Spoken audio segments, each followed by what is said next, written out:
Usahakan supaya pertanyaan yang disampaikan singkat saja और ज़्यादा तमहीदों पर वक्त ना खर्च हो।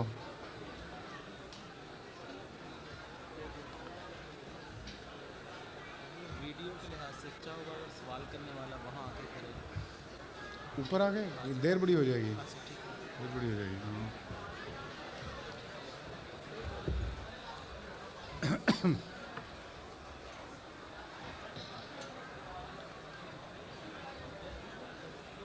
आगे कर दें बेशक ज़्यादा, अगर वीडियो के लिहाज से करीब ले आए इधर, लाउड स्पीकर को आगे कर दें,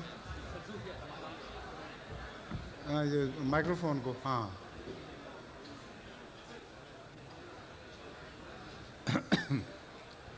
Baik, kita mulai. Apa pertanyaan Anda?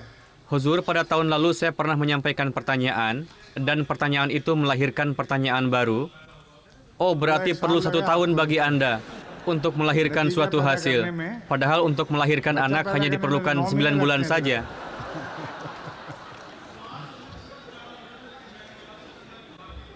क्या? अच्छा, अगले साल ही करें, ठीक है। Huzur pernah bersabda bahwa karena sekte Mormon memiliki akhlak yang baik, sehingga mereka tidak dibinasakan oleh Allah Ta'ala. Setelah itu mereka mengimani nabi palsu. Siapa? Pengikut Mormon. Saya tidak mengatakan demikian. Dalam 1 tahun sudah lupa lagi rupanya Anda ya. Saya tidak mengatakan bahwa mereka tidak dibinasakan karena akhlak mereka baik. Saat itu saya menjelaskan dengan cukup gamblang kepada Anda.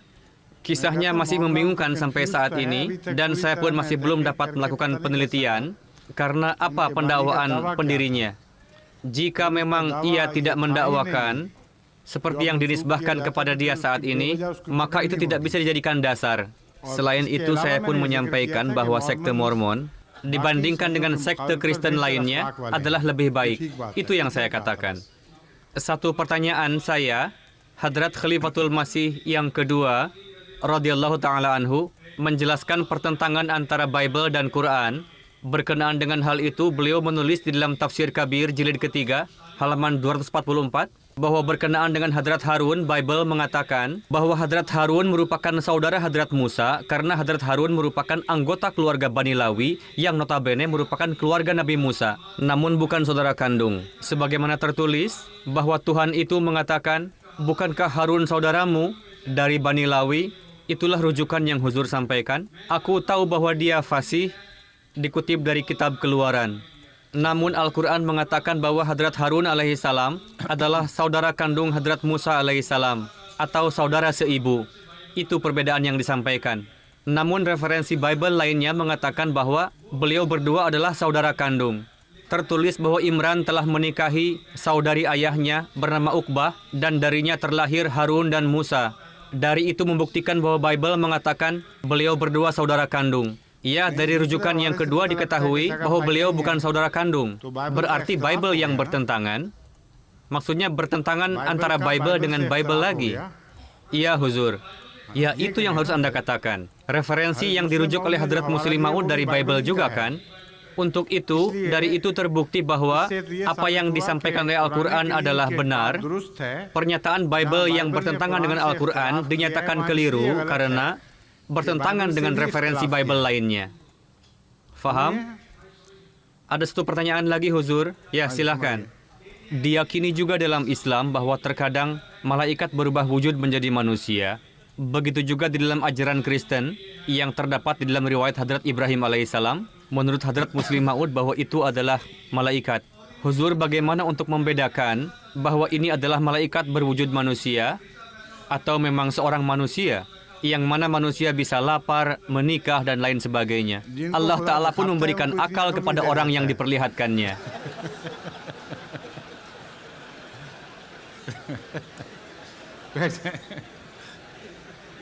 Tapi ada juga orang lain yang menyaksikannya, Huzur.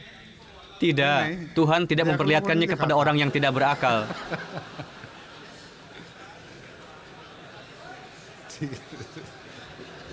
Silakan pertanyaan berikutnya.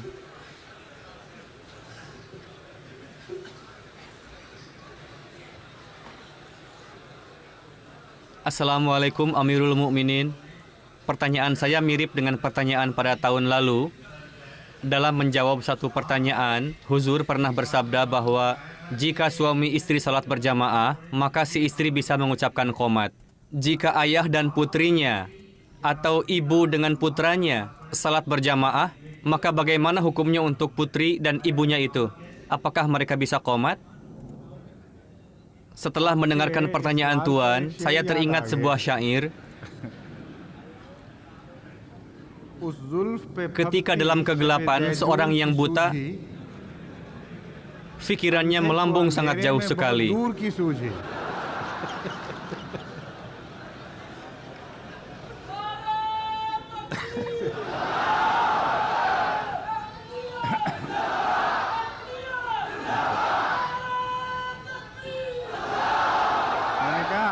Kenapa Anda berkutat dalam pemikiran seperti itu?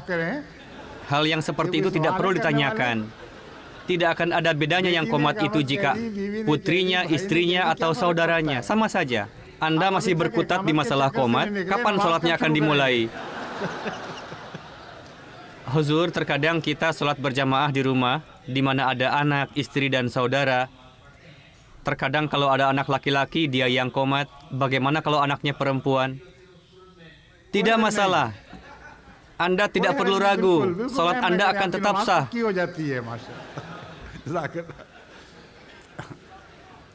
Selanjutnya, pertanyaan malaikat tadi yang disampaikan, saya menjawabnya dengan singkat saja tadi. Permasalahannya adalah, ketika malaikat nampak dalam wujud seorang manusia, artinya sama sekali bukanlah bahwa malaikat memiliki tubuh seperti halnya manusia pada umumnya, melainkan itu merupakan pandangan kasyaf. Dan dalam pandangan kasyaf, terkadang manusia dapat mengenalinya, dan kadang juga tidak mengenalinya. Sebagaimana dalam Al-Quran terdapat dua riwayat yang darinya dapat diketahui bahwa berkenaan dengan seorang nabi yang mulia dan seorang wanita suci. Pada awalnya tidak dapat mengenali malaikat. Berkenaan dengan dua nabi. Pertama berkenaan dengan Hadrat Ibrahim, yakni ketika malaikat datang, Nabi Ibrahim langsung masuk ke dalam untuk mengambil daging kambing yang sudah dimasak dan dihidangkan kepada tamu. Ketika tamu itu menolak untuk memakannya, Nabi Ibrahim baru menyadari bahwa tamu itu adalah malaikat, karena jika manusia biasanya mau memakannya. Begitu halnya juga dengan Nabi Lut. Pada awalnya beliau tidak mengenali. Ketika Jibril memberikan pesan kepada Hadrat Maryam bahwa beliau akan melahirkan anak, pada awalnya Hadrat Maryam tidak mengenalnya bahwa beliau adalah seorang malaikat dan beliau beristighfar. Hadrat Maryam beranggapan bahwa pria ini memiliki niatan buruk yang ingin menjalin hubungan tidak senonoh dengan beliau, untuk itu menyebut-nyebut anak.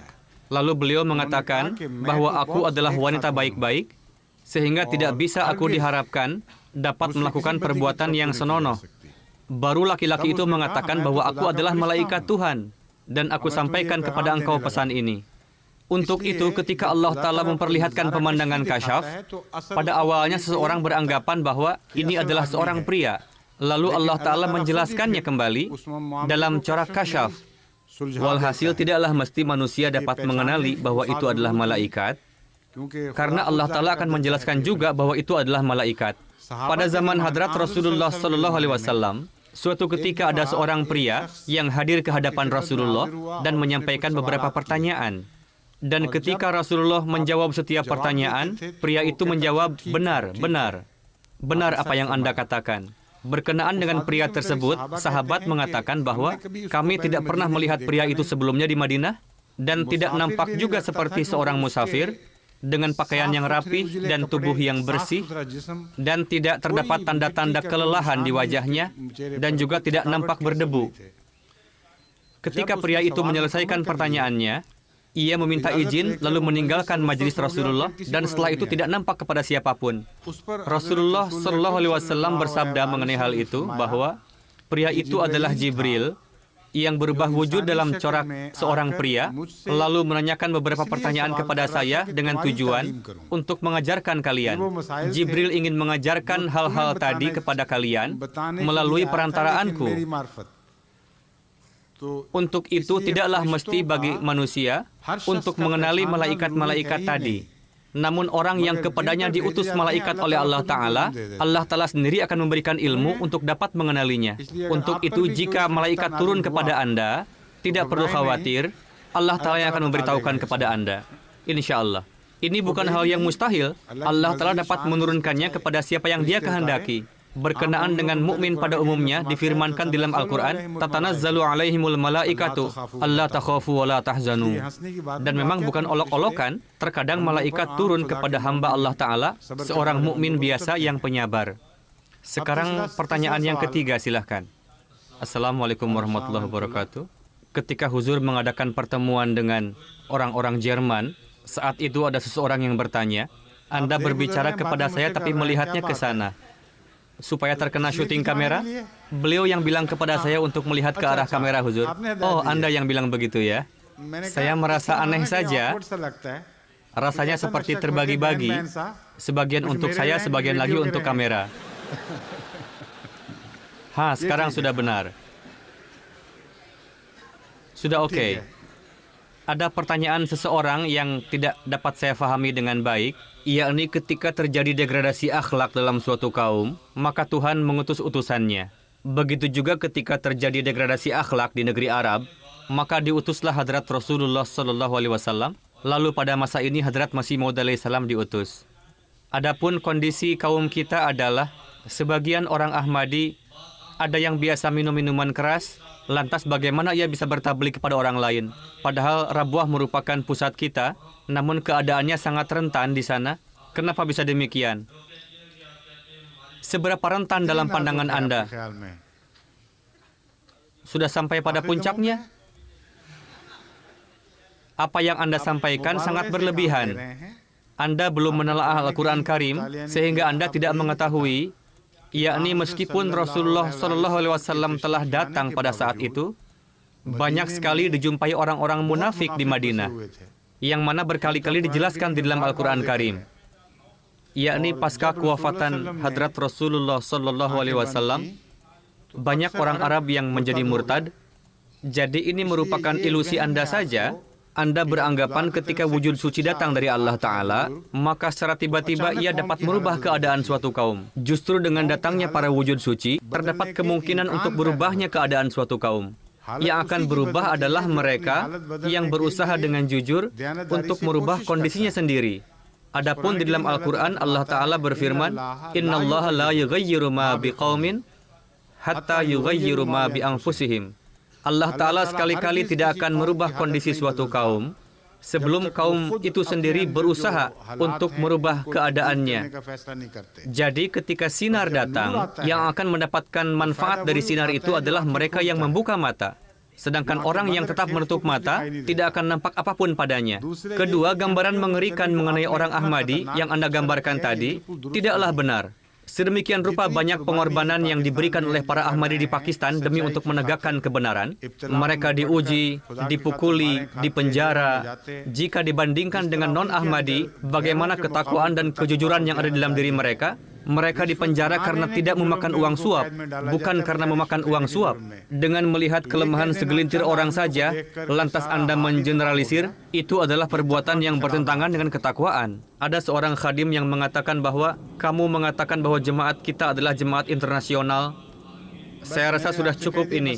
Oke, jazakumullah. Pertanyaan yang kedua adalah, tidak ada pertanyaan yang kedua. Silahkan penanya yang lainnya. Terima kasih. Assalamualaikum. Waalaikumsalam warahmatullah.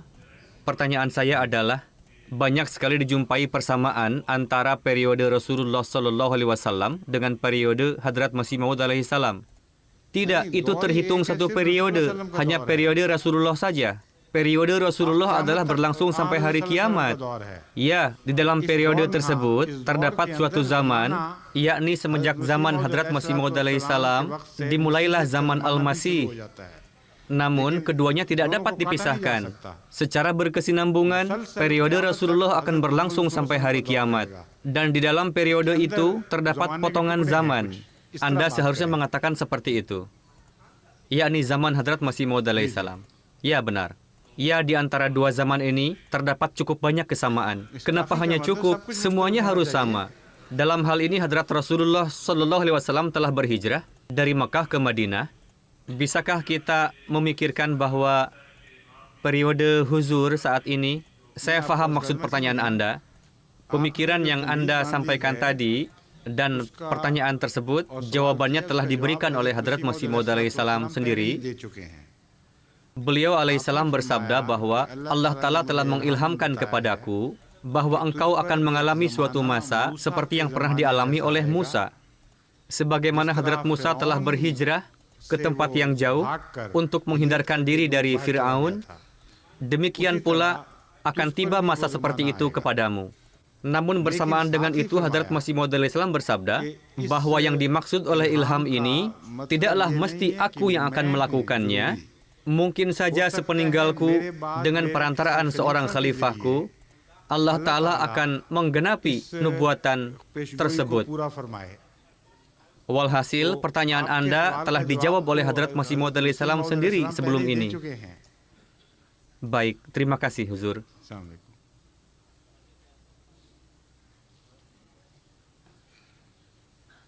Assalamualaikum warahmatullahi.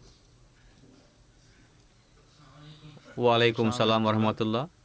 Huzur, pertanyaan saya adalah, lebih kurang saya pernah tinggal di Saudi Arabia selama 6 tahun.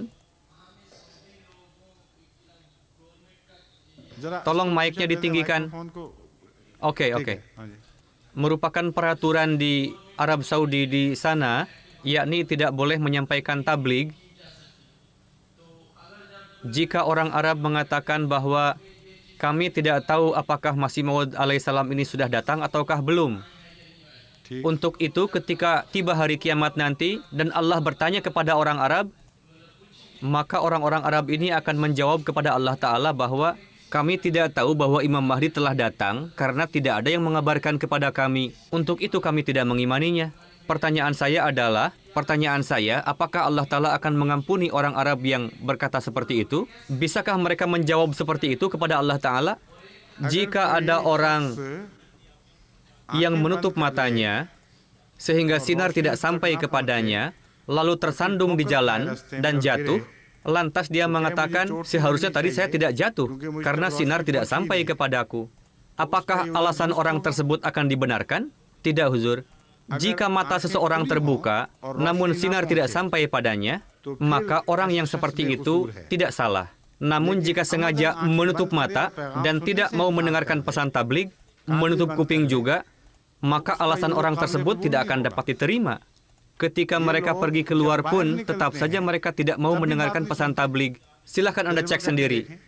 Jadi orang-orang yang semenjak awal menutup matanya dan merasa puas dengan kondisinya saat ini, maka ketika Allah Ta'ala menanyakannya di akhirat nanti, Allah Ta'ala akan memutuskan sesuai dengan pengetahuan Allah Ta'ala.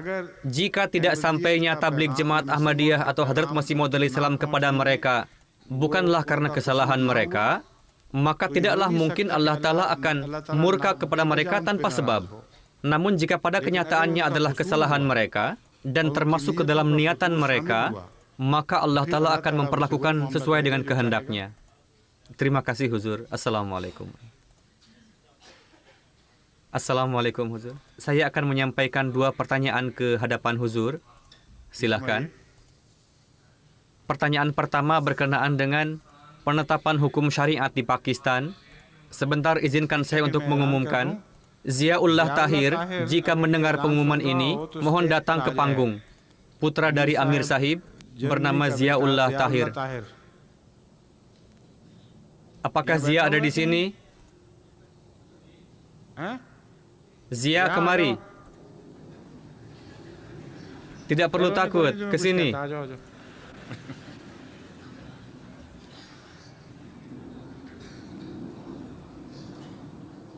Silahkan lanjutkan.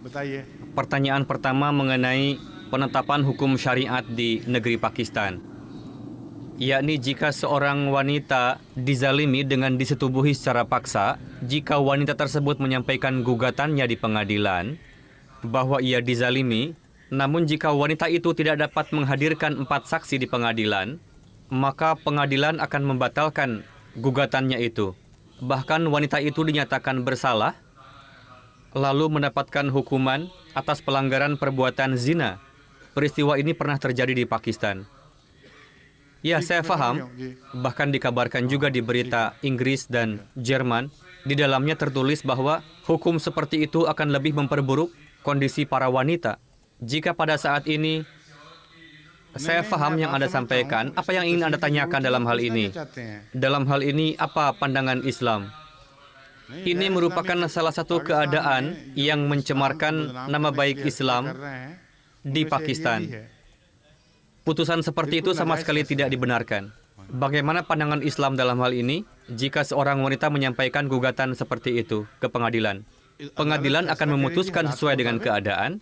Selama kondisinya belum jelas, bagaimana saya dapat menjawabnya? Islam memerintahkan kepada pengadilan untuk memutuskan dengan adil, gunakan akal, selidiki dengan sebaik-baiknya, carilah kebenaran dan putuskan berdasarkan itu. Jadi tidak mungkin dapat diputuskan secara langsung. Kondisi setiap orang dipertimbangkan, baru diputuskan. Pertanyaan berikutnya, berkenaan dengan peristiwa membelah bulan, saya telah membaca dalam berbagai buku Hadrat Masih Maud alaihissalam dan tafsir Sagir Hadrat Muslih Ma'ud radhiyallahu ta'ala anhu.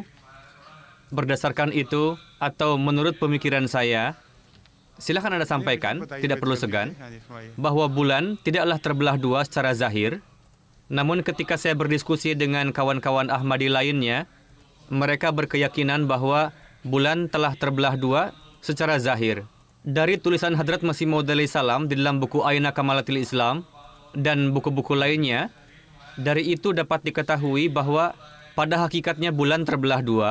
Namun di dalam tafsir Sagir Hadrat Muslih Ma'ud radhiyallahu anhu bersabda bahwa pendapat yang menyatakan bahwa bulan terbelah dua secara zahir adalah keliru. Ketika Anda mengutip suatu sabda, demi untuk kehati-hatian, seharusnya Anda kutip sabda tersebut.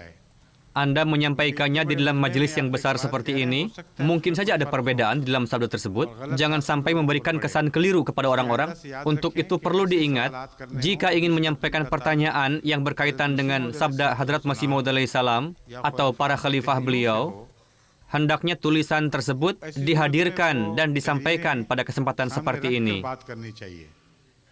Berkenaan dengan Syaqqul Qamar atau peristiwa membelah bulan, pada beberapa tulisan Hadrat Masih Maud alaihissalam memang terdapat kesan bahwa bulan pada kenyataannya terbelah dua secara zahir. Namun itu menandakan ketidakfahaman si pembaca jika menarik kesimpulan dari sabda Masih Maud alaihissalam itu bahwa bulan benar-benar terbelah dua. Padahal yang dimaksud oleh Hadrat Masih Maud alaihissalam dalam beberapa tulisan beliau adalah adanya kemungkinan untuk itu. Di beberapa tempat beliau menulis bahwa jika memang benar bulan telah terbelah dua, maka tidaklah dapat dibantah dengan beralasan bahwa hal itu bertentangan dengan kudrat. Karena berdasarkan saksi mata yang didapatkan, jangkauan peristiwa ini begitu luas sampai ke negeri Hindustan, yang mana banyak sekali orang yang menyaksikan secara langsung bahwa bulan benar-benar terbelah dua.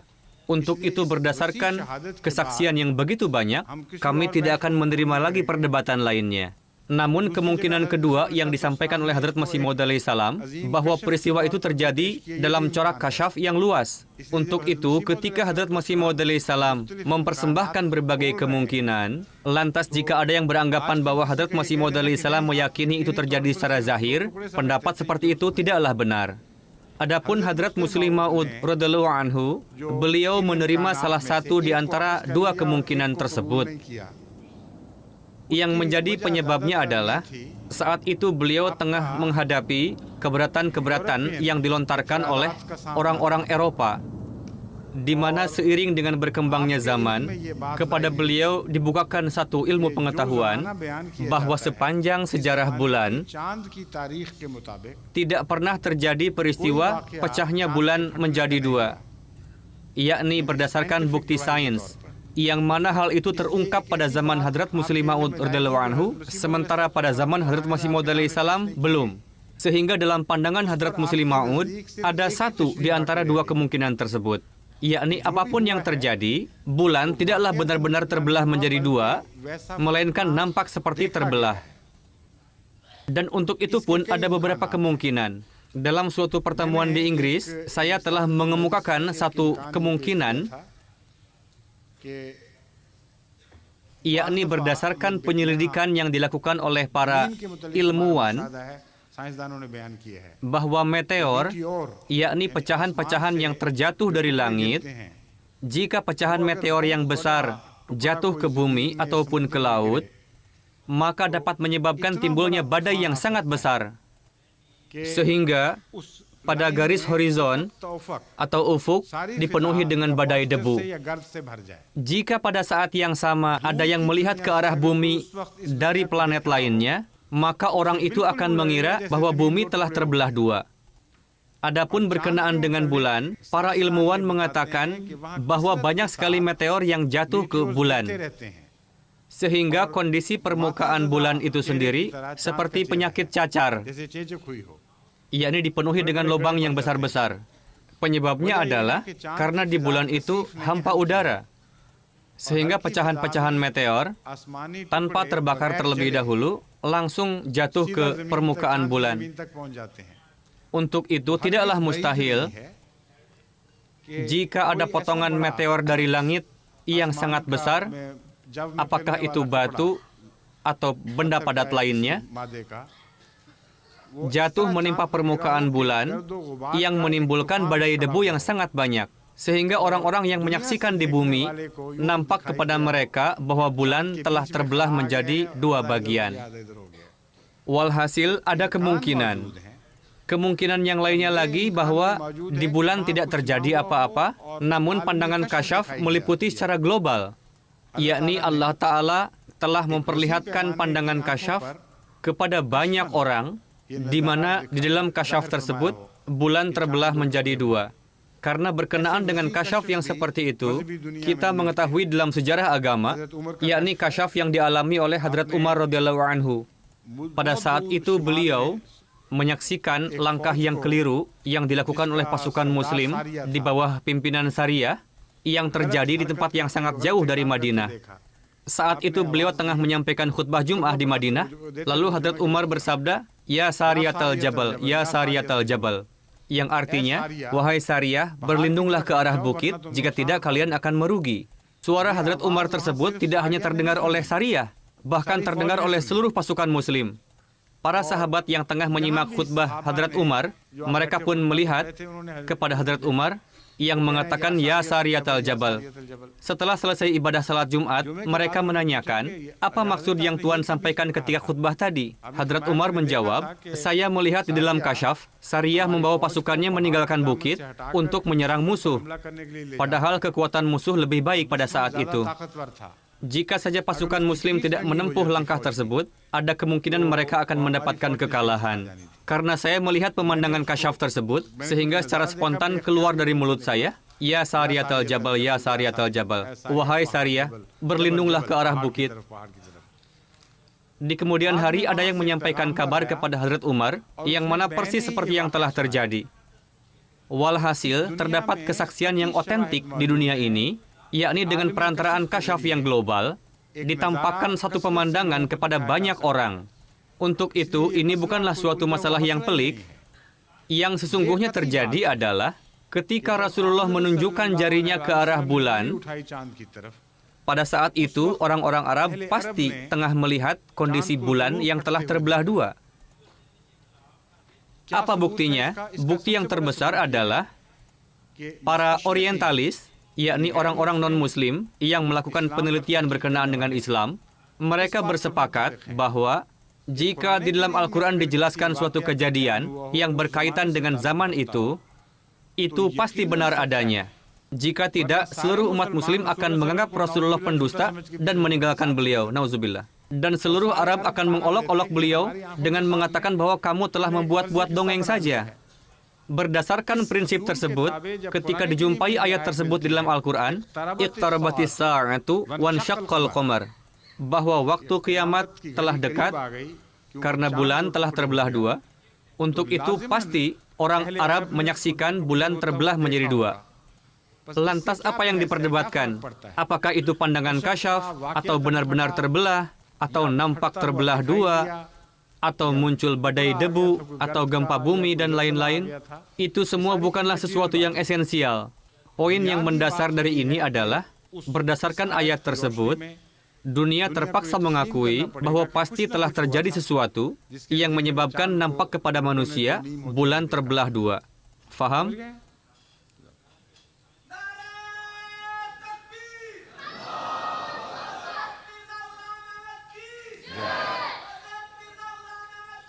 जय अल्लाह अकबर